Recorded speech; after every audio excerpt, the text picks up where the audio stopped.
Pendengar mata air, pemberkasan bagi calon aparatur sipil negara atau CASN tahun 2020 yang lolos seleksi kompetensi bidang atau SKB dilakukan secara daring. Upaya itu dilakukan lantaran situasi Rembang masih dalam keadaan zona kuning pandemi COVID-19, sehingga peserta dilarang datang secara langsung ke kantor BKD setempat. Peserta diminta melakukan scan atas dokumen yang menjadi persyaratan pemberkasan. Dokumen tersebut selanjutnya diunggah dan dikirim melalui laman resmi Badan Kepegawaian Negara atau BKN di sscn.bkn.go.id menggunakan akun masing-masing peserta mulai 5-30 November 2020. Kepala Badan Kepegawaian Daerah atau BKD Rembang, Suparmin, menyatakan seluruh peserta yang dinyatakan lolos SKB sudah mendapatkan informasi mengenai mekanisme pemberkasan daring tersebut.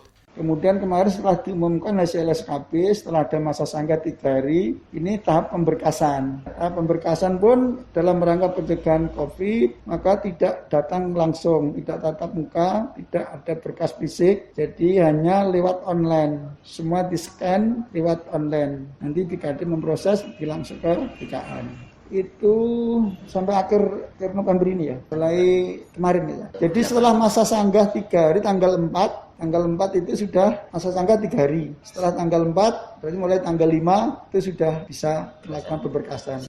Disebutkannya ada 4 peserta yang mengajukan sanggah. Sanggahan dari 4 peserta tersebut langsung ditangani oleh Panitia Seleksi Nasional dan hasilnya dinyatakan ditolak. Suparmin menjelaskan setelah tahapan pemberkasan selesai, selanjutnya peserta berhak menerima nomor induk pegawai atau NIP.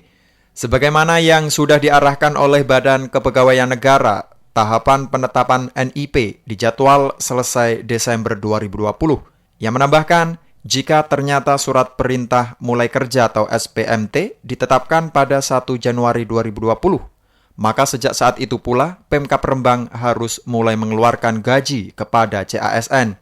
Ada pihak yang menyangga, tapi kan kewenangan itu kan di Panselnas. Harus sanggahan hasil kan di Panselnas, kita kan tidak punya kewenangan. Itu sistem kok, pakai sistem. Tidak diterima, nggak masalah. Ada 4 orang penyangga.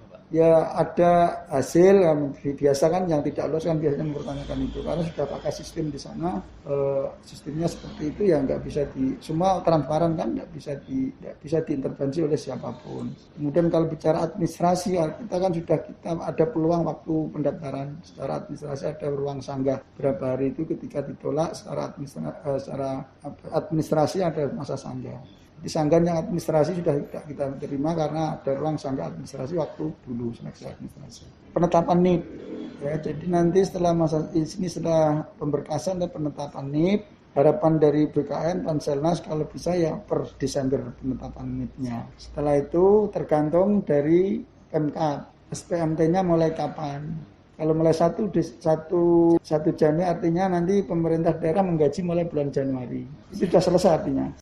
Peserta yang lolos CASN tahun 2020 total ada 410 orang.